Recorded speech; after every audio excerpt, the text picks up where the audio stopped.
स्वागत है अपने YouTube channel HR teacher academy पर। आज हम लोग पढ़ेंगे एक बुद्धि का सिद्धांत, theory of intelligence. Theory of intelligence एक ट्रिक के हिसाब से हम लोग समझेंगे। कैसे समझेंगे?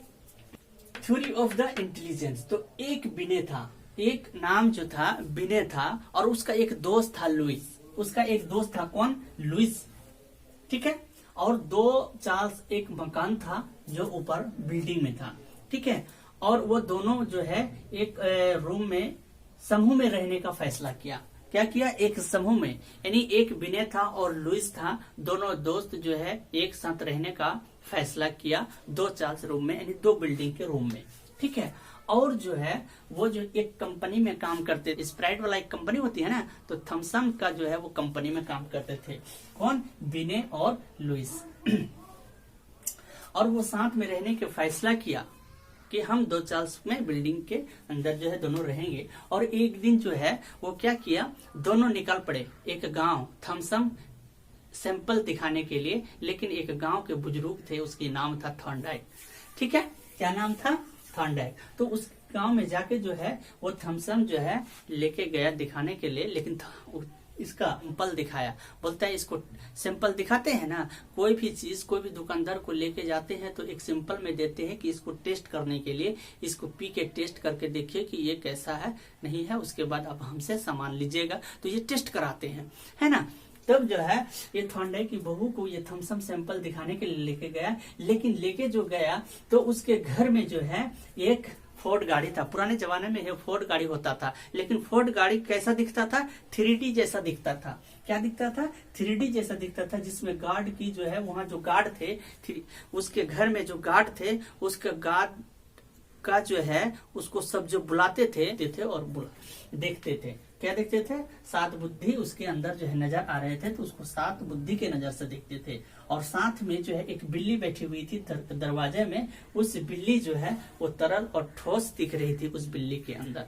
ठीक है। चलो, अब कहानी तो हम लोग सुन लिए, अब इसको जो देखते हैं और बनाने की कोशिश करते हैं इंटेलिजेंस ऑफ थ्योरी को। तो सिद्धांत, बुद्धि का सिद्धांत देखिए। तो एक विनय था, जो दो चार्ल्स में रहता था, और फिर उसने लुइस के साथ समूह में रहने का फैसला किया। और एक दिन वह थॉर्नडाइक की बहू को थम्सन का सैंपल दिखाने ले गया। और जो फोर्ड गाड़ी 3D जैसा था, जिसमें गवर्नर की सात बुद्धि नजर आ रही थी, और साथ में कैट बैठी, कैट की तरह ठोस बुद्धि दिख रही थी। ठीक है। और ये जो है बुद्धि का सिद्धांत दिया हुआ है। देखो 2 मिनट में कैसे, और आगे देखते हैं। तो एक विनय था। क्या था? एक क्या था? विनय था, जो दो चार्ल्स में रहता था। तो एक कारक सिद्धांत क्या हो गया? Vinay. On factor theory, one fact ने दिया है, एक कारक सिद्धांत जो है वो विनय ने दिया। दो चार्ल्स में रहते थे, यानी द्विकारक सिद्धांत किसने दिया? टू फैक्टर मैन ने दिया। किसने दिया? चार्ल्स स्पियर मैन ने दिया। ठीक है। और फिर उसने लुइस के साथ जो समूह में रहने का फैसला किया। लुइस के साथ समूह में रहने की फैसला किया। तो समूह कारक सिद्धांत किसने दिया? समूह कारक सिद्धांत जो है लुइस ने दिया। किसने? लुइस ने दिया। इसका दूसरा नाम भी हम थर्स्टन भी कह सकते हैं। तो समूह कारक सिद्धांत किसने दिया? लुइस ने दिया। अब चलते हैं आगे। एक दिन थॉर्नडाइक की बहू को थम्सन का सैंपल दिखाने ले गया। ठीक है। तो थॉर्नडाइक किसने दिया? थॉर्नडाइक ने दिया। बहुकारक का सिद्धांत क्या हो गया? बहुकारक का सिद्धांत जो है थॉर्नडाइक ने दिया। अब देखो, थम्सन का सैंपल दिखाने ले गया, है ना। थम्सन सैंपल दिखाने ले गया। इस सैंपल को जो हम यूज करते हैं प्रतिदर्श, एस आ गया। एस को हम सिर्फ लिए हैं इसको मिलाने के लिए। ठीक है। तो प्रतिदर्श सिद्धांत किसने दिया? थॉमसन ने। किसने दिया? थॉमसन। थॉमसन नहीं, थॉमसन। ठीक है। नाम है तो थॉमसन का सैंपल दिखाने, यानी प्रतिस्पर्श का सिद्धांत किसने दिया? थॉमसन ने दिया। प्रतिदर्श सिद्धांत किसने दिया? थॉमसन ने दिया। जो फोर्ड गाड़ी 3D जैसा दिखता था, लेकिन 3D यहाँ क्या हो गया? त्रिआयामी सिद्धांत। 3D का मतलब क्या हुआ? त्रिआयामी सिद्धांत किसने दिया? जेपी गिलफोर्ड ने। किसने दिया? JP Guilford. ये फोर्ड गाड़ी का ये जो है नाम लेंगे क्या? जेपी गिलफोर्ड, जेपी नाम का वो क्या था उसका, तो क्या हो जाएगा, त्रिआयामी बुद्धि का सिद्धांत जेपी गिलफोर्ड। आगे देखते हैं, थ्री जैसा था तो जिसमें गार्ड की 7 बुद्धि नजर आ रही थी। तो एक बुद्धि, एक कारक, तीसरा त्रिआयामी बुद्धि, और चौथा यानी उससे ज्यादा हो जाएगा क्या, बहुआयामी कह सकते हैं, 7 बुद्धि भी कह सकते हैं, या फिर बहुबुद्धि भी सिद्धांत कह सकते हैं। तो 7 बुद्धि नजर आ रही थी, तो हम क्या देखेंगे कि बहुआयामी सिद्धांत, इसको बहुआयामी सिद्धांत कह लो, या फिर अब बहुबुद्धि कह लो, या फिर जब हो तो उसको बहुआयामी सिद्ध बुद्धि कहते हैं, या फिर 7 बुद्धि कहते हैं, या बहुबुद्धि कहते हैं। तो किसने दिया, ये गार्डनर साहब ने दिया बहुबुद्धि का सिद्धांत। ठीक है, किसने दिया, गार्डनर साहब ने दिया।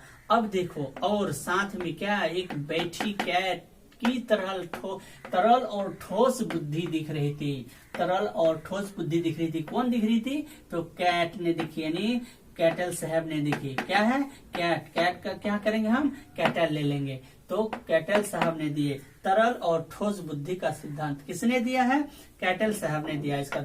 और दूसरा दिया आदमी, दूसरा मनोवैज्ञानिक दिया हॉर्न। हम देख लेते हैं कि 7 बुद्धि इन थ्योरीज ऑफ इंटेलिजेंस। तो एक कारक सिद्धांत किसने दिया, विनय ने दिया। द्विकारक सिद्धांत किसने दिया, चार्ल्स स्पेयरमैन ने। समूह कारक का सिद्धांत किसने दिया, लुईस ने दिया। बहुकारक का सिद्धांत थॉर्नडाइक ने। प्रतिदर्श सिद्धांत थॉमसन ने। त्रिआयामी सिद्धांत जेपी गिलफोर्ड ने। और बहुआयामी सिद्धांत या फिर बहुबुद्धि सिद्धांत या 7 बुद्धि सिद्धांत किसने दिया, वो गार्डनर साहब ने। बहुआयामी या फिर बहुबुद्धि या फिर 7 बुद्धि किसने दिया, गार्डनर ने दिया। और तरल और ठोस बुद्धि का सिद्धांत किसने दिया, कैटल ने दिया। इस चीज को हम लोग आप समझ गए होंगे। तब तक के लिए हम लोग नोम चॉम्स्की के बारे में पढ़ेंगे, बाल केंद्रित शिक्षा के बारे में पढ़ेंगे, और शिक्षा के बारे में हम लोग इस तीनों को देख लेते हैं। शॉर्ट है, इस सबको देख लेते हैं, उसके बाद आगे बढ़ते हैं। चलिए, तो पहले कर दिए हैं हम, क्या कर दिए हैं, जीन पियाजे का नोम चॉम्स्की क्या कहता है, भाषा सीखना जन्मजात प्रवृत्ति है। कौन कहते हैं, नोम चॉम्स्की कहते हैं कि जन्मजात प्रवृत्ति है, यानी बच्चे जो है पैदा होते हैं। किसका कहना है, नोम चॉम्स्की का कहना है। सामाजिक संदर्भ में अंतः क्रिया करके भाषा का निर्माण किया जाता है, यानी समाज में जो देखते हैं, सोसाइटी में जो देखकर वो जो ग्रहण करते हैं, वो क्या है, उसमें रहकर जो है वो भाषा का निर्माण करते हैं। किसका कहना है, नोम चॉम्स्की का कहना। प्रत्येक बालक में भाषा अर्जन की जन्मजात पाई जाती है। प्रत्येक बालक अर्जन, अर्जन का मतलब क्या होता है, अर्जन का मतलब होता है ग्रहण करना, ठीक है। और अधिगम का मतलब होता है सीखना। तो अधिगम जो है हम लोग मनोवैज्ञानिक भाषा में अधिगम कहते हैं, और ऐसे हिंदी में हम लोग कहते हैं सीखना। अधिगम को ही कहते हैं सीखना। अधिगम का मतलब क्या होता है, सीखना। अधिगम अधिगम अधिगम का मतलब क्या होता है, सीखना, ठीक है, सीखना। और अर्जन का मतलब होता है ग्रहण करना। अर्जन का मतलब क्या होता है, अर्जन का मतलब होता है ग्रहण करना, ग्रहण करना, ठीक है। अधिगम का मतलब क्या होता है, सीखना, और अर्जन का मतलब होता है ग्रहण करना। अर्जन का मतलब क्या होता है, ग्रहण करना। तो जो घर में मातृभाषा होती है, ठीक है, उसमें सीखा नहीं है, वो अपने मातृभाषा जो भी है उसको क्या किया जाता है, अर्जन किया जाता है, यानी ग्रहण किया जाता है, वो सीखा नहीं जाता है। भाषा सीखा तभी जाता है जब घर से बाहर की भाषा को भाषा सीखी जाती है। जैसे स्कूल में जाते हैं, स्कूल में भाषा सीखते हैं, कॉलेज में भाषा सीखते हैं, संस्था में जाके भाषा सीखते हैं, ठीक है। तो वो भाषा सीखी हुआ जो हम दूसरी भाषा उसको कह सकते हैं कि भाषा का जो सबसे लो लेवल का जो है वो घर की भाषा को हम कहते हैं जो। और सेकंड भाषा अगर पूछा जाए तो सेकंड भाषा आपकी स्कूल हुआ, कॉलेज हुआ, ठीक है। चलिए, आई थिंक इसको समझ गए होंगे। और बाल केंद्रित शिक्षा और शिक्षा, देखो बाल केंद्रित शिक्षा, पहले क्या होता था कि शिक्षक केंद्रित होता था, पहले बच्चे को क्या नहीं रहा, अब जो है चलेगा बाल केंद्रित, बालक जो बोलेगा वही होगा, शिक्षक का कोई कुछ नहीं चलेगा। शिक्षक अब क्यों जाएगा, स्कूल अगर खुला है, अगर बच्चे हैं तो पढ़ाएगा कौन, तो वो बच्चे शिक्षक का काम यही होगा कि शिक्षक सिर्फ निर्देश देंगे, उसे मार्गदर्शन दिखाएंगे कि ये करना है वो करना है, तो वह सहायक करने वाला होगा, मार्गदर्शक करने वाला होगा, आदर्श उसको सिखाएंगे, आदर्श करने वाला, आदर्श करे उसे साथ। और शिक्षा मनोविज्ञान का ज्ञान होना चाहिए। शिक्षा मनोविज्ञान जो अगर पढ़ाएंगे, शिक्षा जो टीचर जो बच्चे को पढ़ाएंगे, वो क्या चीज का ज्ञान होना चाहिए, मनोविज्ञान ज्ञान होना चाहिए, मनोविज्ञान का ज्ञान होना चाहिए। ठीक है, और बच्चे का रुचि जानेगा, इच्छा जानेगी कि बच्चे किस चीज में ज्यादा खेलते हैं, किस चीज खाते हैं, क्या चीज करते हैं, घर में जो रहते हैं तो किस इन्वायरमेंट में रहते हैं, क्या करते हैं, क्या चीज नहीं करते हैं, इस चीज के बारे में वो ज्यादा परखेंगे। मूल प्रवृत्ति उसकी क्या है, उसका मूल प्रवृत्ति क्या है, जन्मजात से क्या ज्यादातर वो किससे लगाव रहते हैं, उस चीज को जानने के लिए तो प्रेरणा, संवेग और आर्थिक सामाजिक को ध्यान में काम है। ठीक है, तो प्रगतिशील शिक्षा क्या है, तो शिक्षा के क्षेत्र में जो प्रत्येक नई चीज सीखेंगे वो प्रगतिशील शिक्षा होगा। और बाल केंद्रित शिक्षा में क्या है कि बालक सक्रिय होंगे, ठीक है, पॉजिटिव होंगे, बालक केंद्र बिंदु है। ठीक है, बाल केंद्रित शिक्षा में क्या है, बालक केंद्र बिंदु है और बालक सर्वांगीण विकास स्वतंत्र रूप से करना चाहेंगे। बालक जो सर्वांगीण का मतलब होता है ऑल ऑफ, यानी सभी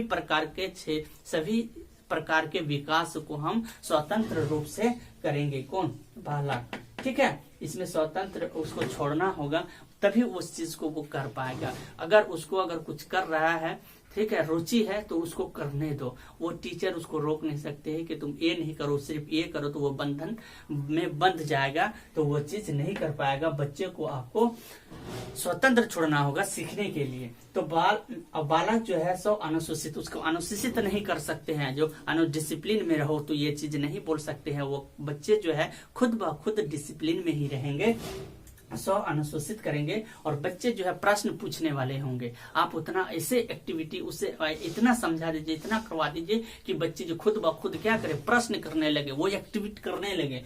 ठीक है, और चिंता मुक्त होना चाहिए, उसमें कोई चीज का फिक्र नहीं होना चाहिए, चिंता नहीं होना चाहिए, चिंता मुक्त होना चाहिए कि कोई चीज का प्रेशर नहीं डालना चाहिए बच्चे के ऊपर, वो खुद ब खुद वो प्रसन्न यानी खुश रहना चाहिए बच्चे। और मुख्य भूमिका जो है निभाते हैं कौन, बालक की मुख्य भूमिका, बाल केंद्रित शिक्षा में बालक मुख्य भूमिका है।